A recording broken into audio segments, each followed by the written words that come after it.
Jon Stewart, charismatic, speaks well. Some would argue is now not a useless idiot, not a useful idiot, a destructive idiot. And we're going to watch we're not going to watch the whole thing because it's going to make you puke. Let me see which. There's two. He did 2 interviews recently. He has now decided to become an advocate for transgender issues for children.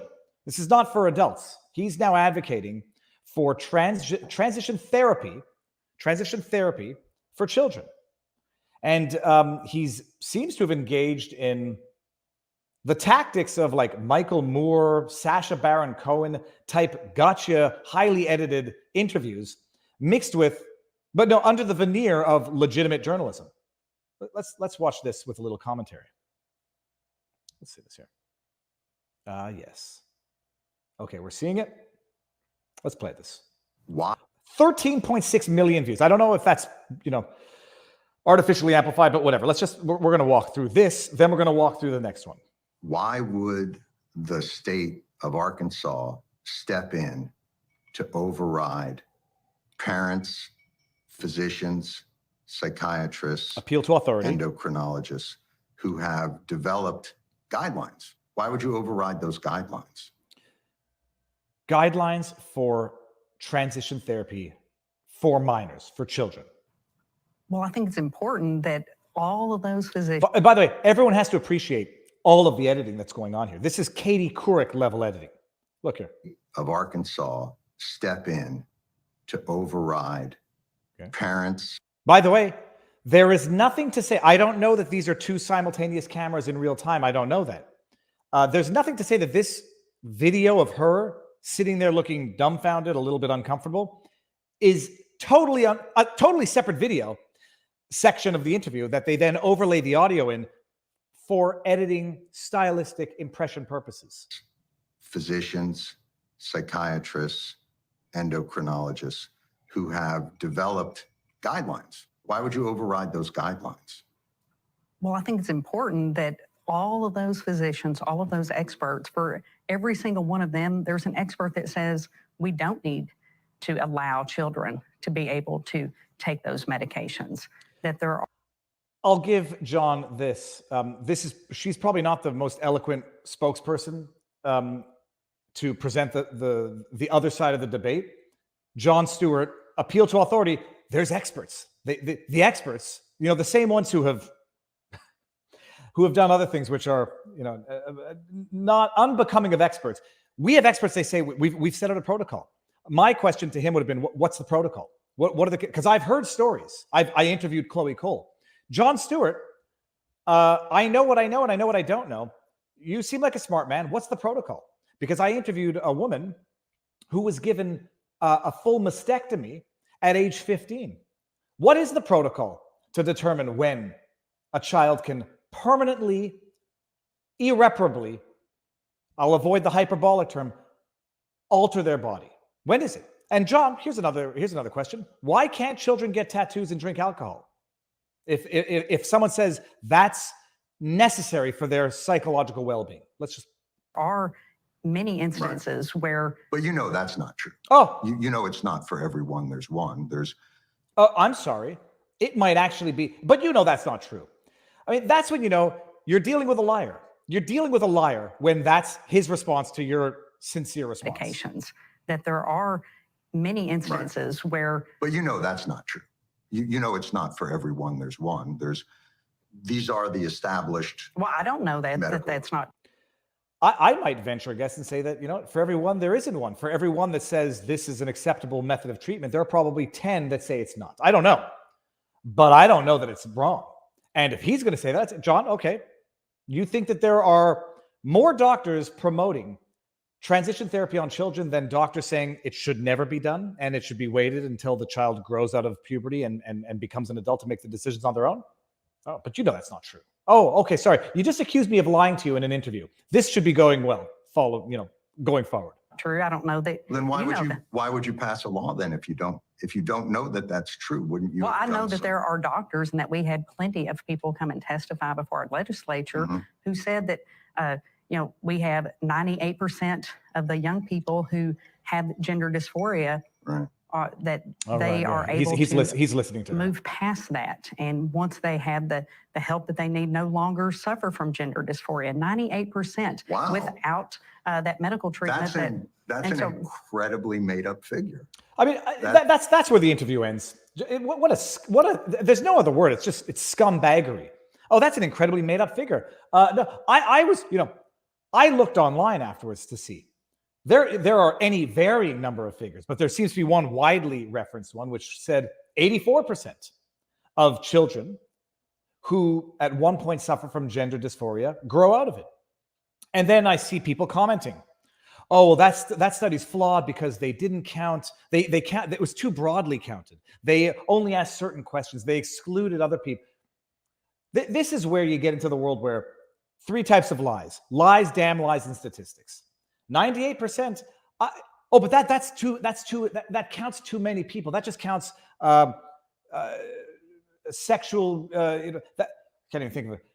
That includes people who just said it willy-nilly. That includes kids who weren't serious about it, kids who didn't go to therapy. So if you only count the people who went to therapy, then it's not 98% who grew out of gender dysphoria. But you'll never be able to agree on the numbers because there's always a way to wordsmith, nitpick, finagle your way out of one number. 84%. Oh, there were problems with that. They asked too many people. They asked people who weren't really in therapy. They asked you, so of course it's going to be too many. But then there's still 16% that didn't grow out of it. What's the solution there? If they're children. But once he says, well, that's an incredibly made up number, why don't you just call her a liar and see where that goes? That doesn't comport with any of the studies or documentation that exists from these medical organizations. What medical association are you talking about? Hey, John, you just made a statement. What medical associations are you talking about? It doesn't comport with any. Oh, it comports with some, but then you're right. I can't watch any more of this. This is not the one that we're supposed to talk about today anyhow.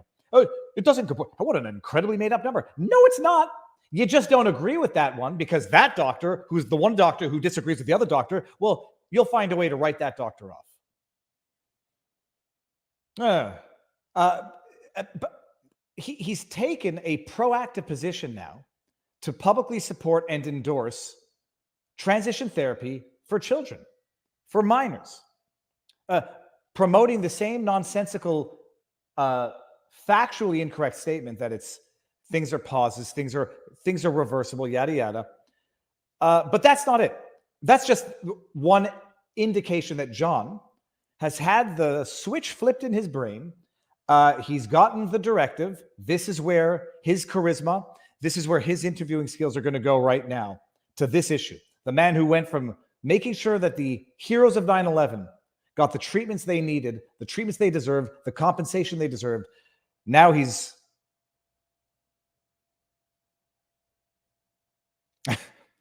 now he's promoting transition therapy for children because his doctors, they all say it. There's a protocol. There's the same protocol that was in place for euthanasia. And the protocol is being followed. So when they give a double mastectomy to a 15-year-old girl, it's reversible. We can build that back afterwards. And yeah, but that wasn't the point. The point is now Jon has now gone, I guess the word is full woke. He's decided to make this his political warpath. And it gets worse. It gets worse. Here, look at this. So from transition therapy for children to, I don't know what a woman is anymore. Jon Stewart, hold on, pause. And this is like, this goes to show you that useless idiot, useful idiot, destructive idiot. Sorry, hold on. I didn't. We are in a new. No, not yet, John. Not yet, John. We haven't read your words of genius, John. The old expression: you die a hero or live long enough to see yourself become the villain. Well, Jon has literally taken this to another level. It's you either die a hero or live long enough to become the problem. Because Jon's new show is called The Problem, and who would have thunk that Jon has become the problem? What is a woman? It's a question that's suddenly everywhere. And it turns out the answer is complicated. There's no alcohol in this, but there may as well be. Jon breaks down the gender binary and gender spectrum in this week's episode. Stream the free episode now at Apple TV+. No, thank you. Oh, no, thank you. But you see, baked into the question is the confusion. What is a woman? Biology. Jon breaks down gender, which is, I know some people say gender is biology. It's the correlative of biology. I'll accept the argument that gender is not biology. Gender is more orientation and preferences, whereas what is a woman is biology. What is it to be a woman is philosophy. But it's a complicated question, what a woman is. And so we're going to confuse the issue by now just subtly taking the question from biology, what is a woman, to philosophy, ideology of gender. Because we agree, I can accept the idea that gender is different from sex. Gender are attributes. Sex is biology. You know, what are the gender traits of certain sexes? Well, that's where the discussion is. And the irony is that for the side of the political aisle of the discussion that says gender is a social construct, what does it mean to be a woman? I don't know. That's why I have to change my body and my physical appearance in order to be one. That's why I have to basically physically embody some of the most regressive stereotypes in order to be that which I say is a social construct. There's a certain paradox in there that's just, you can't bend your mind around. What is a woman? Jon breaks down gender. Listen to this. We are in a new dawn of gender and sex complexity. Look at his hand, by the way. I may be projecting. I may be reading something in that is not there. Just look only at his hands. Dawn of gender and that is sex manic complexity, discomfort. where those who don't fit into a simple binary are meant to be seen with humanity. It wasn't always like this, people. As recently as, let's say, the 1990s, early 2000s, people were making shitty, reductive jokes about the subject. Shitty, reductive. He looks like, it's a terrible thing. He looks like a shell of himself. Yeah. And the funny thing is, you know, like the not the dominating, but the invading force has to destroy all relics of the past. Jon now, in his destruction of the relics of the past, actually has to go destroy himself of the past in order to disassociate himself from that. He has got, apology is not enough now, by the way. He can't just apologize for those jokes. He has to destroy what he was because it is now incongruous, politically, socially incompatible with the message he is now deciding to promote, which is, what's a woman? What is a woman? What can I say? The joke rhymed. It's not funny. None of this is funny. Shitty and reductive jokes are kind of my brand.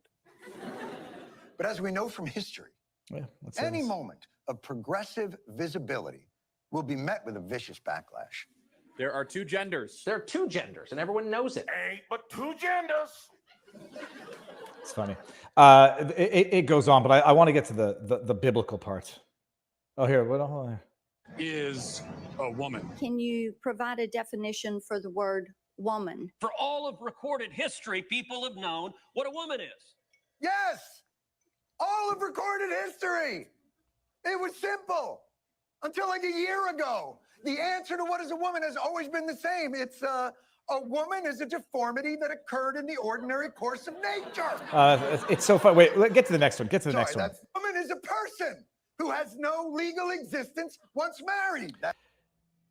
He does not appreciate, I'm going to stop it right there. If anybody wants to go watch it, go watch it. He doesn't appreciate that he's actually disproving his own point. And he is currently embodying the very same misogyny that women fought against in order to fight for equal rights. Back in the day, they knew what a woman was because they had to identify what a woman was in order to subject that woman to fewer rights than men. They knew what a woman was, Jon, back in the day when women did not have the same rights as men. They knew it because they had to distinguish between the two so they could treat women unequally.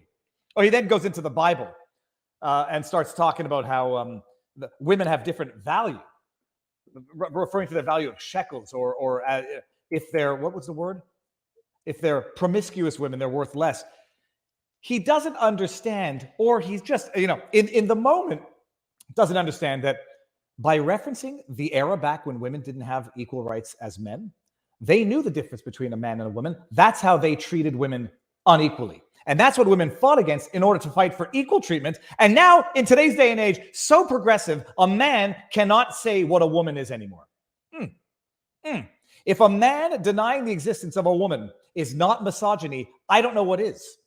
But good example, John. Back in the day when women did not have equal rights, it's not because they couldn't identify what a woman was. It's because they could easily identify what a woman was. That hasn't changed. Oh, the only thing that's changed are the rights to which that different sex, not gender, are entitled. Equal rights. Up until the time when we can no longer say what a woman is, and therefore biological men can now compete in biological women's sports, and the rights that biological women fought for from a day when they were not equal, well, they've been denied that right yet again in the name of progress, in the name of progressive politics.